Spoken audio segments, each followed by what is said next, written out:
Thank you.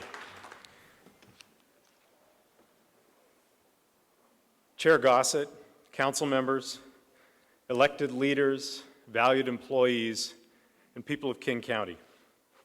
Here at this remarkable new home for our Museum of History and Industry are the signs and symbols of our collective experience.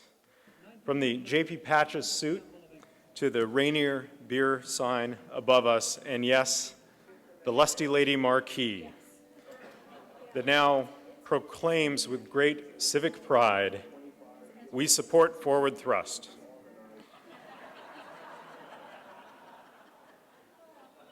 Like many of you, I grew up here and I feel a deep connection to this place. The NBA championship trophy is here, and it reminds us of the celebration of the '79 Sonics and of how losing the team tore away part of our legacy.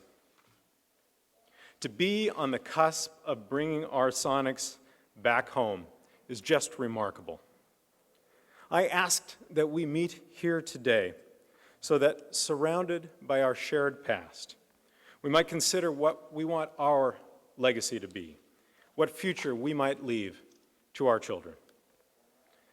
We're just emerging from the worst recession since the Great Depression, but our government is back on sound financial footing because, as the elected leadership of this county, we made the wise choices, we made the tough decisions. Thanks to our work together, the state of King County government is strong. And with that strength, we can fulfill our role in keeping the entire county strong and healthy, its economy, its people, its natural wonder. But King County will remain strong only if we are willing to level with ourselves and our people about what it takes to stay on top. One exhibit here could not have escaped your attention. It asks, what if we'd built these projects? For example, it was once proposed that all of Mercer Island be preserved as a park. Can you imagine? Visualize park ranger Fred Jarrett. You can see it, can't you? So how will we, the leaders of 2013, be viewed by our descendants 40 or 50 years from now? Well, I'm sure none of us went to the trouble of getting elected just to preside over the decline of a great region. So let's agree now that our job as elected officials and as employees and as members of this community is to preserve and protect this place with which we have been entrusted, to have an honest discussion about the needs of the future, and then to act boldly in the brief time we are given to meet those needs.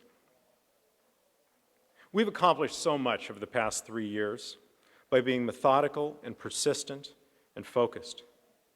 We've tamed the inflationary beast of healthcare costs, a national threat to our local success, and we have a healthier balance sheet and a healthier workforce to show for it. Our lean management is emulated by other governments, viewed as a model. Our customer service is continuously improving. It was one of my proudest moments in office to see how efficiently our staff issued the first marriage licenses in the state to hundreds of same-sex couples. Over 3 long days, King County workers delivered the kind of respect and customer service that made us all proud. We made history, and it was widely praised as government at its finest.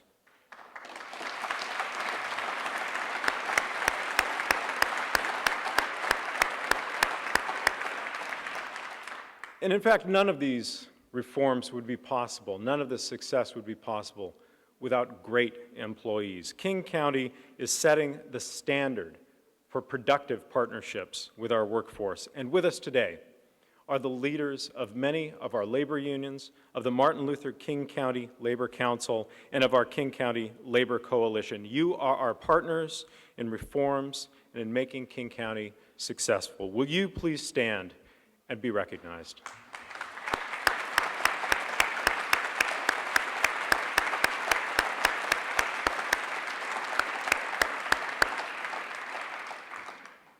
As a result of our record of efficiency and reform, doors are being opened that were once tightly closed and locked. At the state, we showed how Metro Transit has wrung savings and efficiencies from its operations and used data to prioritize productivity and equity. As a result, we earned the trust of state lawmakers, and King County, and only King County, was granted the authority to fund temporary preservation of transit. And a supermajority of this council stepped up and met the challenge and saved bus service. 25 of our cities, recognizing improved practices and new management in our animal care and control, renewed their contracts for regional animal services. When I came into office, we were talking seriously of having to shut it down. Now, the new name for our shelter, the King County Pet Adoption Center, says it all: a fundamental commitment to humane care. That same demonstrated competence and transparency assured voters that they could entrust us with the resources to replace the deteriorating Youth Services Center. Building a new Children and Family Justice Center from the ground up in close collaboration with our courts lets us bring together all our best practices to save money and to save more kids from a life of crime.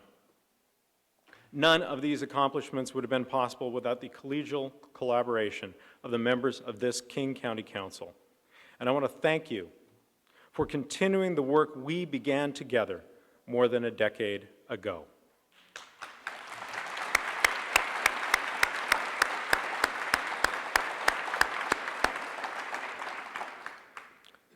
Now I ask for a broader partnership to build from our reform work inside county government to secure a stronger foundation for our region's future success.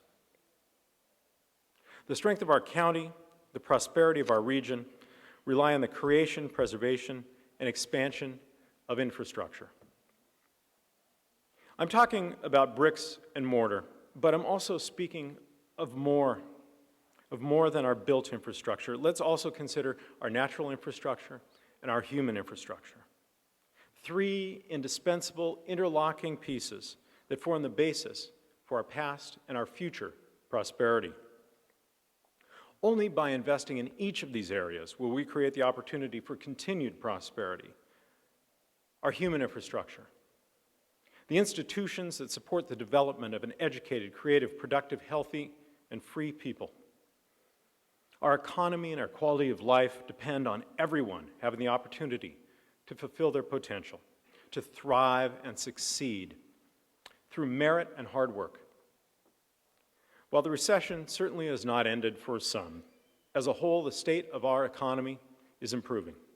From the depths of the recession 3 years ago, unemployment in King County has been driven down by more than a third, from 9.6% in 2010 to just 6.1% today, well below state and national levels.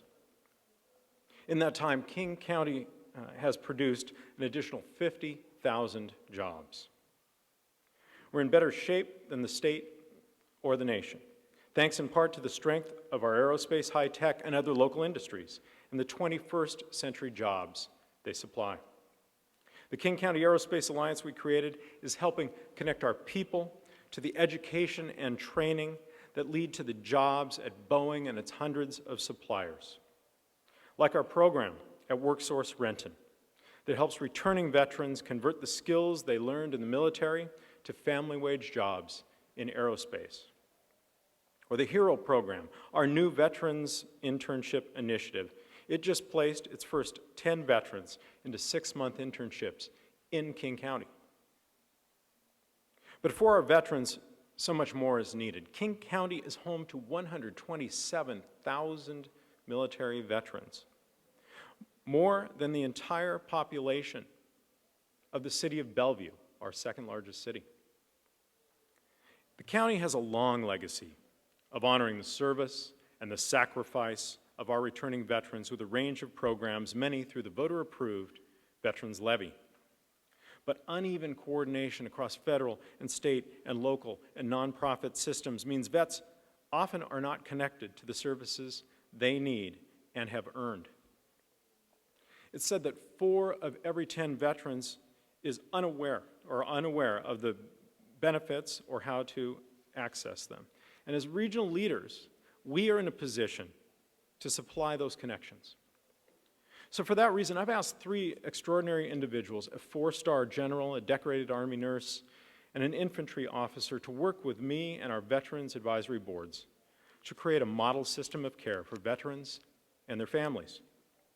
Each brings knowledge and experience and a personal commitment to helping veterans successfully transition from military to civilian life. General Peter Corelli, former U.S. Army Vice Chief of Staff. Colonel Greta Kammermeyer, retired Chief Nurse of the Washington State National Guard.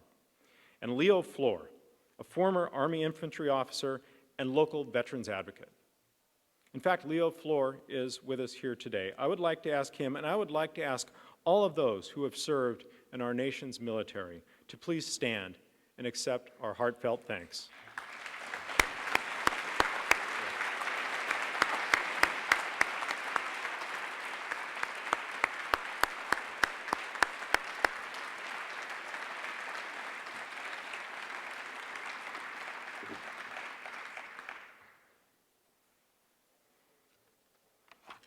Federal health care reform was hard-won and presents an opportunity we must not miss.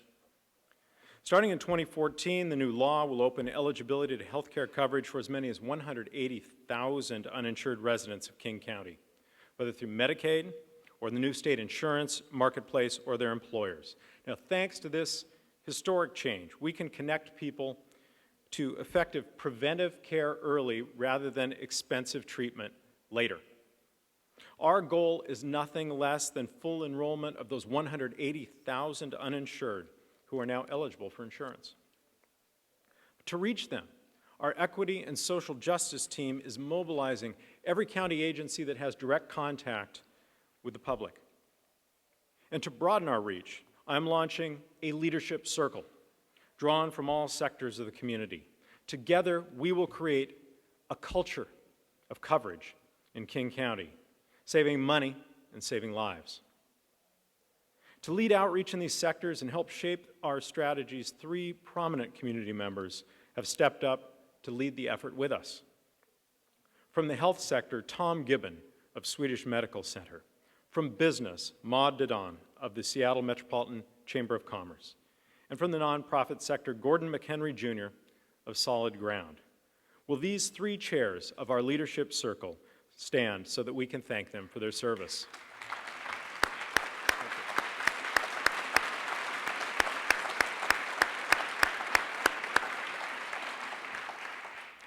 The breakthrough in national health care reform provides a second opportunity, one without precedent, an opportunity to reform an inefficient hodgepodge of federal, state, and local funding and create a more rational, outcome-based, client-centered system. Together with this council and a broad group of stakeholders, we are developing a plan for an integrated system of health and human services that is more efficient, more effective, and adequately funded. 4 principles will guide this work. Health is bigger than health care. People are at the center of all we do. Prevention is good practice, and it saves money. And consistent with all of our reform efforts, we invest in what works. Several of our human service partners are here with us today, and I thank them for their dedicated hard work. Criminal justice and public safety are also a part of our human infrastructure. For nearly 40 years in our courtrooms, the county has provided public defenders for those accused of crimes but unable to pay an attorney. These defense attorneys and staff have earned King County a national reputation for excellence, and we can be proud of their work. Defense services historically have been contracted out to private, nonprofit corporations. 7 years ago, the employees of these private agencies sued the county to obtain public retirement benefits. The state Supreme Court ruled that the private defense firms were, in its words, arms and agencies of the government, and that the defenders were therefore public employees for the purposes of retirement benefits. Because of this, I've sent the Council a tentative settlement under which the defenders will in fact become full county employees on July 1st when the agency contracts expire. We are proud to welcome public defenders as county employees. This is a new reality, and frankly one we did not choose, but it is a reality that requires a different model for the employees and for the county government. We've looked at many jurisdictions. We have found none where hundreds of public employees work for and are hired and trained and managed and disciplined and promoted and fired by a private agency. I will soon send the Council a plan to deal with this new reality. I know the Council shares my commitment that public defense in King County will continue to meet the highest standards and be delivered in a way that is client-centered and free from political influence and cost-effective for the public. Our sense of what makes a community safe has been badly shaken by a string of mass shootings here and across the country. It is true that we as local governments do not have the authority to require background checks or safe storage or to prohibit assault weapons.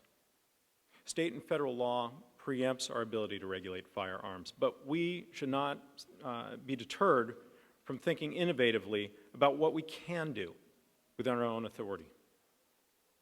Gun violence is a public safety crisis, but gun violence is also a public health crisis.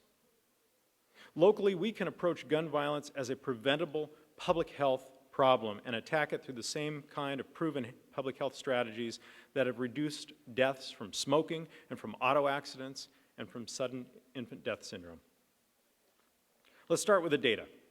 Over the past 5 years, 625 of our fellow King County residents were killed by guns. 2/3 of those were suicide. Today, I am issuing an executive order directing our public health department to develop innovative local strategies to reduce gun violence. With the right data, we can develop solutions to impact this epidemic. Among the actions I am ordering, public health will conduct a quarterly youth shooting review, modeled after the existing child death review, to look for patterns in how guns are used by and against children. I will work with the Council and the Board of Health, local elected officials, and community partners to do what we can to understand the underlying causes of gun violence in King County and develop real-world solutions to prevent real-life tragedies. If we can prevent one child, one innocent bystander, anyone from being a victim of gun violence, our effort as a community will have been worth it. A second indispensable asset is our natural infrastructure. The mountains and the water and the forests that attracted so many of us here and keep us here generation after generation, that provide us with so much of what we consider to be our quality of life. Climate change is back on top of the national agenda, and for good reason. Last year was once again the warmest year on record in the United States. As a local jurisdiction, King County is leading the way in addressing climate change. And today I'm pleased to announce that King County has surpassed its ambitious goal of meeting more than half of our energy needs through renewable energy.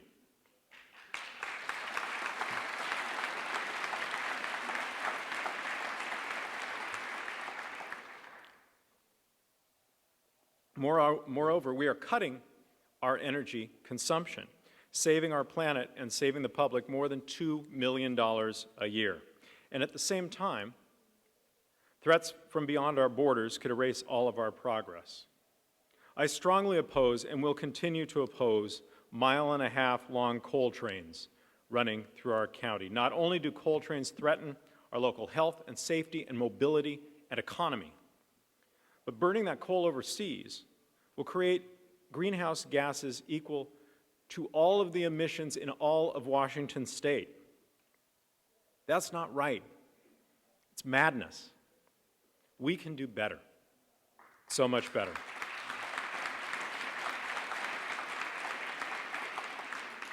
One of the most profound environmental and economic investments we can make is to clean up Puget Sound.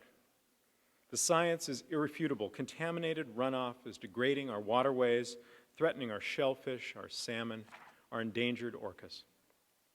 Rigorous new state standards require every regional jurisdiction to do more to prevent toxic runoff and restore the damage it has caused. And this year, we will accelerate our cleanup work funded by our Surface Water Management Program. And in the Green River Valley, we averted the immediate threat of flooding from a damaged Howard Hansen Dam.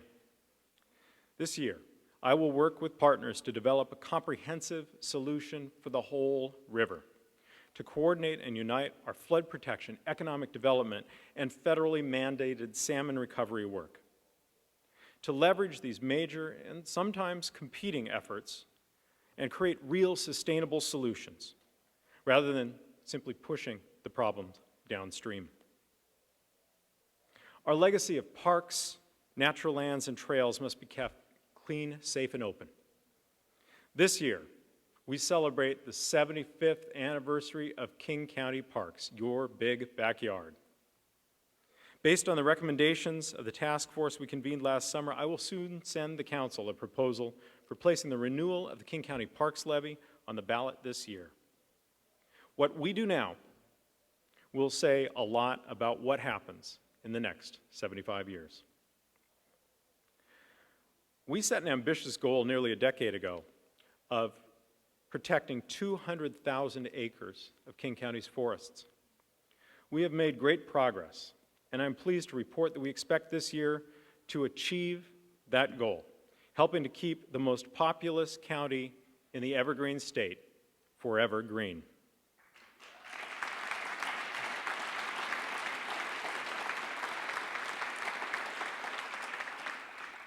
Our agricultural production ranks third among all counties in Western Washington. Our farmland protection programs have helped local farmers markets multiply from 9 in 1999 to 41 today. Sales are up tenfold to $30 million per year. The public clearly loves to eat locally. But the face of agriculture is changing. Farms are smaller than they were 50 years ago, but there are more of them. Today, millions of urban and suburban residents can select from a vast array of local fruits and vegetables, locally produced cheese and ciders. And if that's not enough for you, there are 80 wineries and tasting rooms in Woodinville alone. But we must do more. We must set for ourselves the twin goals of protecting more farmland before it gets paved over forever, and strengthening our support for the dynamic agriculture industry that is growing in King County. These are goals on which I will work with the Council and our community partners this year, but in the meantime, we can all do our part by choosing foods and wine, beer, and spirits produced here in King County. And who knows, the voter mandate to legalize marijuana may soon put a new spin on what it means to grow high-value agricultural products. The third key to our prosperity is the built infrastructure. Our parents and grandparents had a vision reflected in this museum. And they had the will to create a great metropolitan region and left it to us as their legacy. The overriding challenge around the built environment is transportation. Our region did its part to save transit with an unprecedented agreement to set aside old geographic formulas and to boost transit productivity. The public did its part with an outpouring of support for transit. The Council, as I have mentioned, did its part. You saved bus service with the temporary authority granted by the legislature. Now it is time for that legislature to do its part, and if not, we will again face the grim certainty of slashing bus service by 17%, negatively impacting 4 out of every 5 bus users. The bus system is the workhorse of the transportation system, providing 115 million passenger trips last year. If the buses come to a halt, the roadways come to a halt, and our economy doesn't work. Our county road system is a $40 billion investment in our built infrastructure. If stretched in a line, it's enough roadway to take us from this spot to Kansas City, and we are watching it fall to pieces. Smaller roads are at risk of being turned back to gravel because the revenues authorized by the state provide only a fraction of what it takes just to maintain the system. Many of our cities face similar challenges. Growth management is succeeding in King County. We are getting urban areas inside cities. The funding system for local roads that preceded growth management needs to recognize this new reality. We all know what needs to be done. With our city partners, we have agreed on roads and transit proposal. We are united, and all of us who care about quality of life and economic health in this region, fully half the economy of the state of Washington, should insist on a permanent solution from the state legislature. I've outlined an ambitious agenda for our human and natural and built infrastructure. But much of this work merely protects and sustains what we already have. For example, the transit funding we seek in Olympia is by all accounts a heavy lift. But it only preserves the existing service. In 2013, we expect more people than ever in the history of Metro Transit to ride our buses. Not only must we keep the service we have, we must grow it to move an additional 1 million people expected in Central Puget Sound over the next 30 years.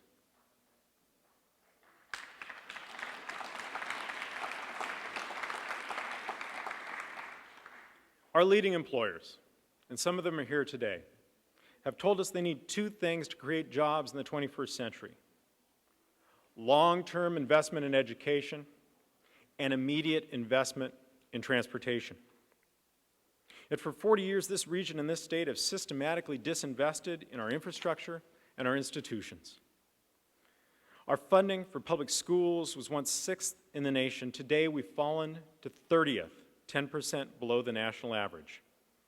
Our funding for roads has fallen 9% in just 4 years. A lot of people have tried to fix the revenue system in this state.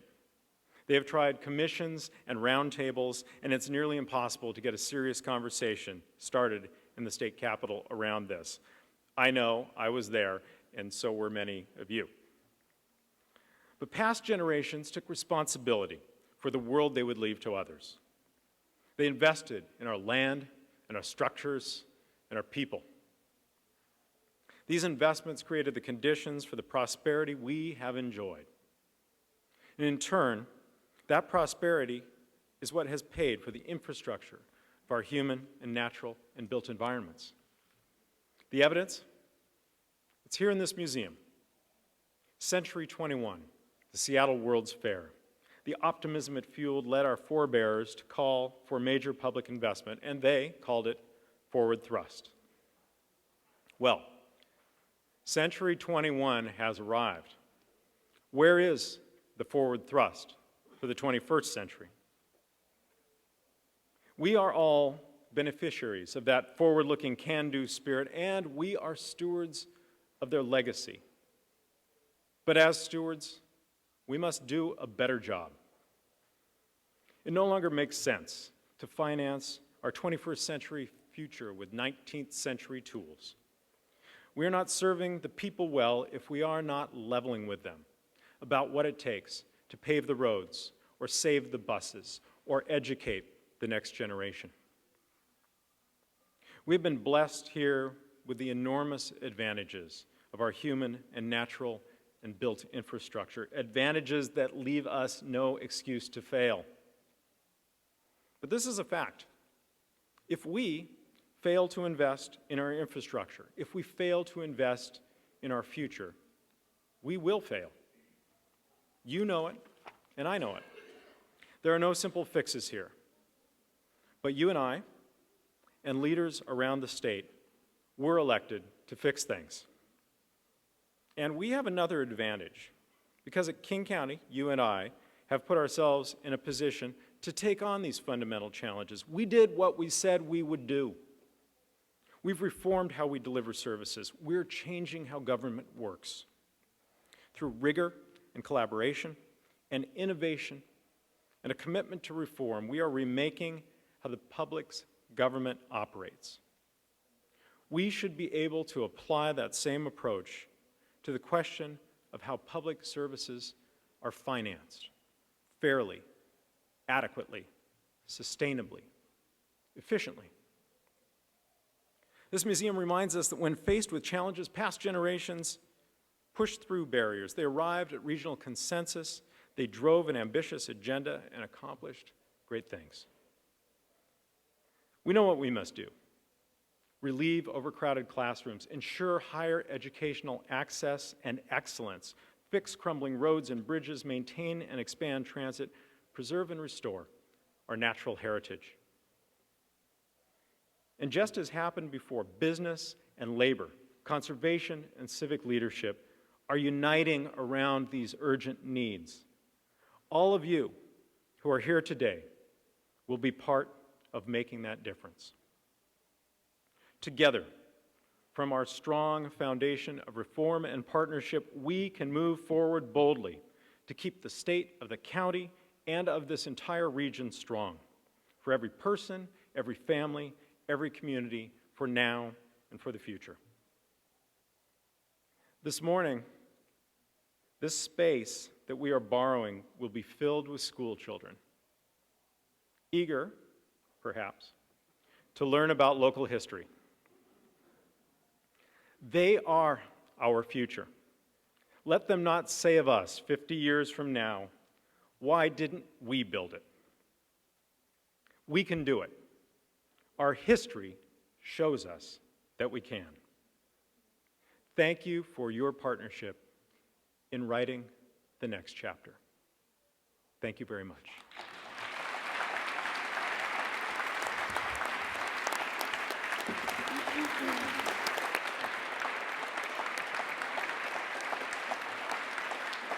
Thank you very much.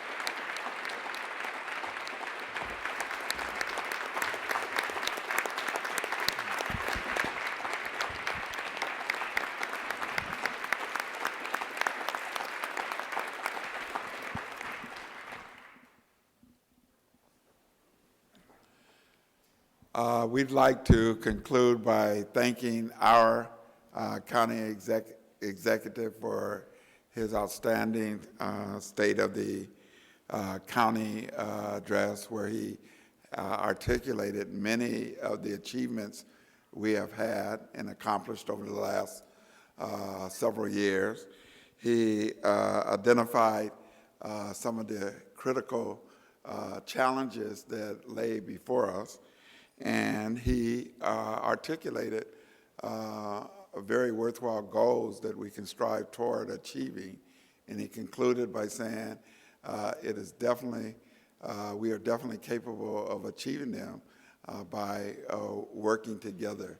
So it's in that spirit that I thank all of you for joining us here at MOHAI on this wonderful Seattle morning, and bring to conclusion this special meeting of the King County Council. I'd like to remind all the members that we are scheduled to have our regular County Council meeting on today at 1:30.